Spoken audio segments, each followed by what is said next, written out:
নমস্কাৰ আজি 31 আগষ্ট অসমৰ লগতে ভাৰতৰ বিভিন্ন প্ৰান্তৰ পৰা ৰাতিপুৱাৰ 7টাকৈ গুৰুত্বপূৰ্ণ খবৰ আপোনালোকৰ বাবে লৈ আহিছো এই মুহূৰ্তত জনাই আছো গুৰুত্বপূৰ্ণ খবৰ মুখ্যমন্ত্ৰী হিমন্ত বিশ্ব শৰ্মাই আমাক বিভাজন কৰিছে মুখ্যমন্ত্ৰী গৰাকীয়ে নিজকে ধনী কৰিছে মুখ্যমন্ত্ৰী ডক্টৰ হিমন্ত বিশ্ব শৰ্মাই বিভাজনৰ ৰাজনীতি কৰিছে এই মন্তব্য গৌৰৱ গগৈ আমি জনাই আছো বিশেষ খবৰ লোকসভা নিৰ্বাচনৰ ফলাফলৰ পাছতে খংকিত হৈ উঠিছে মুখ্যমন্ত্ৰী হিমন্ত বিশ্ব শৰ্মা মুখ্যমন্ত্ৰী হিমন্ত বিশ্ব শৰ্মাৰ একেখিনি কথা শুনি আমনি পাইছে ৰাইজে হিমন্ত বিশ্ব শৰ্মাৰ মূল অস্ত্ৰ বদৌদিন আজমল আৰু এআইইউডিএফ পামচাৰ হোৱা দল মন্তব্য কৰিছে গৌৰৱ গগৈয়ে এআইইউডিএফ হৈছে এটা পামচাৰ হোৱা দল এআইইউডিএফক পাম্প দিয়াত ব্যস্ত মুখ্যমন্ত্ৰী হিমন্ত বিশ্ব শৰ্মা আজমলক পুনৰ ৰাজনীতিৰ দৃশ্যপটত উভতাই আনিবলৈ তৎপৰ হৈছে গুপ্ত চুক্তি কৰি সাম্প্ৰদায়িক পৰিৱেশৰ সৃষ্টি কৰিব বিচাৰিছে মুখ্যমন্ত্ৰী হিমন্ত বিশ্ব শৰ্মা বদৌদিন আজমলে হিমন্ত বিশ্ব শৰ্মা বদৌদিন আজমলৰ ভাই ককাইৰ দৰে হিমন্ত বিশ্ব শৰ্মা আজমল ভাই ককাইৰ দৰে মন্তব্য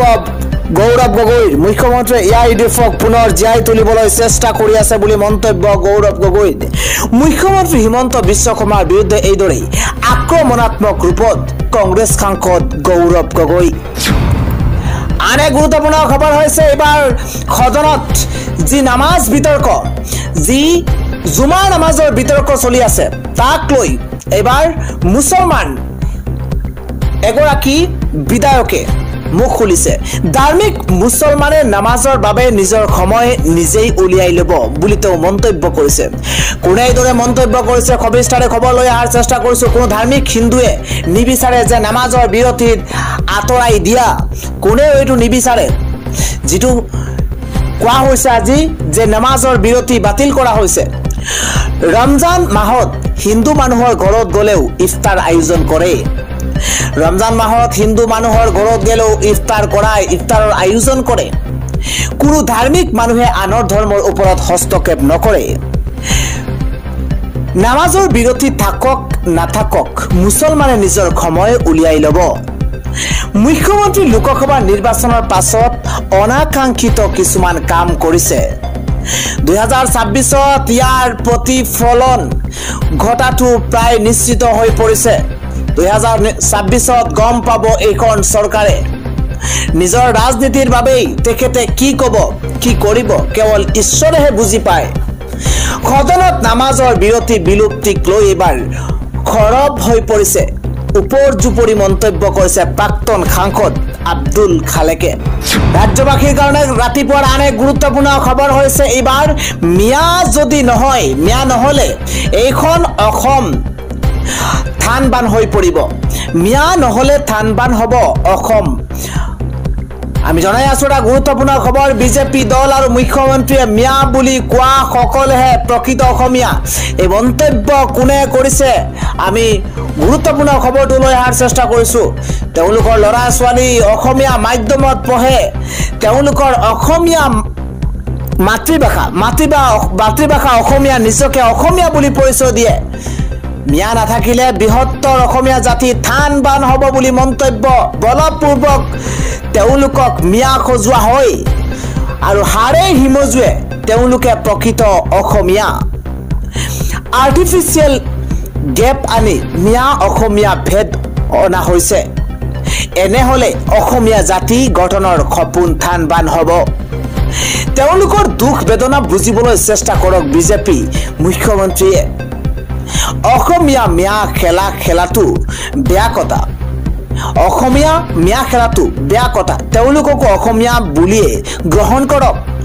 মছজিদ মাদ্ৰাছা সকলোতে অসমীয়া ভাষাই ব্যৱহাৰ কৰে তেওঁলোকে অসমীয়া ভাষাতে লিখি নামাজ ইফতাৰৰ জাননী উলিয়ায় আৰু মিয়া প্ৰসংগক লৈ এইদৰে মহাবিস্ফোৰক মন্তব্য কৰিছে বিধায়ক আমিনুল ইছলামে ৰাজ্যবাসীৰ কাৰণে পৰৱৰ্তী আন এক গুৰুত্বপূৰ্ণ খবৰ হৈছে এবাৰ হাৰিয়ানাৰ নিৰ্বাচনৰ পাছতেই সলনি হ'ব অসমৰ মুখ্যমন্ত্ৰী আমি জনাই আছো এটা বিশেষ খবৰ হাৰিয়ানাৰ নিৰ্বাচনৰ পাছতেই সলনি হ'ব অসমৰ মুখ্যমন্ত্ৰী আৰু মুখ্যমন্ত্ৰীক আতৰুৱাৰ কুচকাৱাজ ইতিমধ্যে আৰম্ভ হৈ পৰিছে আমি জনাই আছো এটা বিশেষ খবৰ অসমৰ মুখ্যমন্ত্ৰী সলনি হোৱাৰ দাবী এবাৰ ৰকিবুল হুছেইনে দাবী কৰিছে মুখ্যমন্ত্ৰী হিমন্ত বিশ্ব শৰ্মাক সলনি হোৱাৰ দাবী উত্থাপন কৰিছে ৰকিবুলৰ মন্তব্যৰ পাছতেই ৰাজনৈতিক মহলত তীব্ৰ প্ৰতিক্ৰিয়াৰ সৃষ্টি হৈছে গৌৰৱ গগৈ জয়ী হোৱাৰ পাছতে চিন্তিত হৈছে মুখ্যমন্ত্ৰী গৰাকী গৌৰৱ গগৈ জয়ী হোৱাৰ পাছত চিন্তিত মুখ্যমন্ত্ৰী হিমন্ত বিশ্ব শৰ্মা অক্টোবৰত অনুষ্ঠিত হ'ব হাৰিয়ানাত নিৰ্বাচন হাৰিয়ানাৰ নিৰ্বাচনৰ পাছতে সলনি হ'ব অসমৰ মুখ্যমন্ত্ৰী আৰু মুখ্যমন্ত্ৰীক আতৰুৱাৰ ইতিমধ্যে কুচকাৱাজ আৰম্ভ হৈছে ৰাজ্যবাসীৰ কাৰণে পৰৱৰ্তী আন এটা ব্ৰেকিং নিউজ হৈছে গ্ৰেপ্তাৰ হ'ব নেকি অখিল গগৈ শেহতীয়াকৈ হস্পিটেলৰ বিচনাৰ পৰা ৰুকিয়া খৰিৰে এবাৰ হিমন্ত বিশ্ব শৰ্মাৰ ছবি বিকৃত কৰি যি প্ৰতিবাদ সাব্যস্ত কৰিছে তাক লৈ এতিয়া ৰাজ্যৰ ৰাজনীতি তুলপাৰ লাগিছে আমি জনাই আছো বিশেষ খবৰ গ্ৰেপ্তাৰ হ'ব নেকি এতিয়া অখিল গগৈ বিধায়ক অখিল গগৈৰ বিৰুদ্ধে ইতিমধ্যে এজাহাৰ দাখিল কৰা হৈছে শেহতীয়াকৈ আপোনালোকে অৱগত হৈছে যে অখিল গগৈৰ বিৰুদ্ধে এজাহাৰ দাখিল কৰা হৈছে মুখ্যমন্ত্ৰীৰ আপত্তিজনক পোষ্টাৰ বনাই এবাৰ বিপদত অখিল গগৈ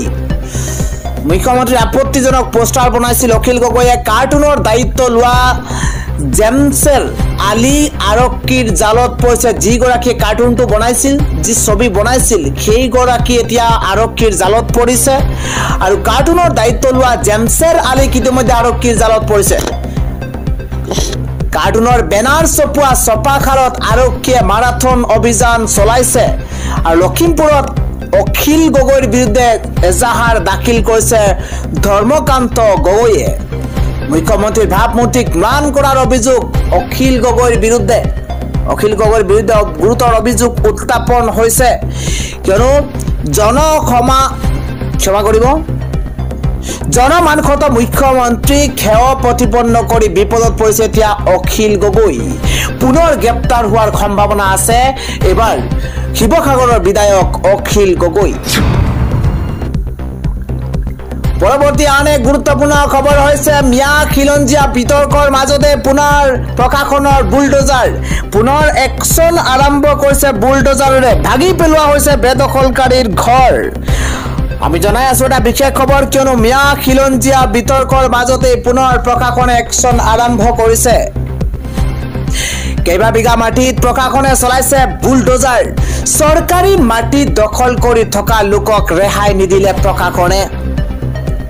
চৰকাৰী মাটি দখল কৰি থকা লোকসকলক প্ৰশাসনে চলাইছে উচ্ছেদ অভিযান এফালৰ পৰা বুলডোজাৰেৰে ভাঙি দিছে বেদখলকাৰীৰ ঘৰ জালুকবাৰীত প্ৰশাসনে চলাইছে বৃহৎ উচ্ছেদ অভিযান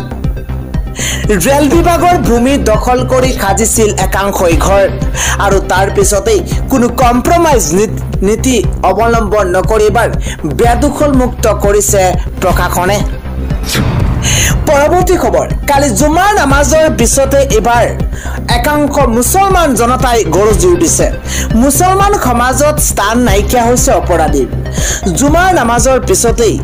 ডাঙৰ সিদ্ধান্ত এবাৰ একাংশ মুছলমানৰ আমি জনাই আছো এটা বিশেষ খবৰ মুছলমান সমাজত স্থান নাই কোনো অপৰাধীৰ খৰব হৈ পৰিছে জুমাৰ নামাজৰ পিছতে মুছলমান সমাজে লৈছে বৃহৎ সিদ্ধান্ত নিচাযুক্ত সামগ্ৰীৰ জড়িত লোকক কবৰস্থ নকৰাৰ ডাঙৰ সিদ্ধান্ত কৰিছে একাংশ মুছলমানে ঈদগাহ মাদ্ৰাছা মছজিদ প্ৰাংগণত এইসকল লোকৰ জানাজা সম্পন্ন নহ'ব নিষিদ্ধ সামগ্ৰী সৰবৰাহ কৰা লোকক সমাজৰ পৰা বহিষ্কাৰ কৰাৰ ডাঙৰ সিদ্ধান্ত গ্ৰহণ কৰিছে এইসকল জনতাই যমুনামুখৰ মুছলমান সমাজে লৈছে এই ডাঙৰ সিদ্ধান্ত আন এটা খবৰ এবাৰ ৰাহুল আমিন নাম লৈ ৰাহুল বৰুৱাই এইগৰাকী লম্পটে কৰিছে এক ভয়ংকৰ কাণ্ড দেখো এবাৰ কি হৈছে দেশ জোকাৰি যোৱা ধিং কাণ্ড দেশ জোকাৰি যোৱা কলকাতা কাণ্ডৰ পিছতে এবাৰ অনুৰূপ নাৰকীয় কাণ্ড ৰাজ্যৰ বিভিন্ন প্ৰান্তত সংঘটিত হৈছে। এবাৰ হিন্দু যুৱকে মুছলমান নাম লৈ সংঘটিত কৰিছে ভয়ংকৰ কাণ্ড। আমি জনাই আছো এটা বিশেষ খবৰ, ৰাহুল আমিন নাম লৈ এবাৰ ৰাহুল বৰুৱাই অপহৰণ কৰিছে মুছলমান কিশোৰীক। আমি জনাই আছো এটা বিশেষ খবৰ, ৰাহুল আমিনৰ পৰিচয় দি এবাৰ ৰাহুলে কিশোৰীৰ সৈতে গঢ়িছিল প্ৰেমৰ সম্পৰ্ক। টিউচনৰ পৰা ঘৰলৈ উভতাৰ পথতে মুছলমান কিশোৰীক কৰিছে অপহৰণ। দৰঙৰ খাৰুপেটীয়াত সংঘটিত হৈছে এই লজ্জাজনক ঘটনা। শেষৰ দুখবাৰ হৈছে ইছলাম ধৰ্মক মহান ধৰ্ম বুলি কৈছে হিমন্ত বিশ্ব শৰ্মাই। ইছলাম এটা মহান ধৰ্ম। মই ইছলাম ধৰ্মৰ বিৰোধী নহয়। কেৱল সিমানেই নহয়, হিমন্ত বিশ্ব শৰ্মাই কয় যে মই কেতিয়াও ইছলাম ধৰ্মৰ বিপক্ষে কথা নকওঁ। মই বন্ধ কৰিব খোজা নাই শৰীয়ত আইন, মই বন্ধ কৰা নাই মুছলমানৰ অধিকাৰ। মানুহৰ মনত সত্য আৰু মাটি হেৰুৱাৰ বেদনা আছে। মই সদায় সঁচা কথা কৈ যাম। হিন্দুৰ মাটি কাঢ়ি ল'লে মই মনে মনে বহি নাথাকো। সদনত এইদৰে মুখ্যমন্ত্ৰী ডক্টৰ হিমন্ত বিশ্ব শৰ্মাই মুছলমানৰ অধিকাৰক লৈ ডাঙৰ মন্তব্য কৰিছে।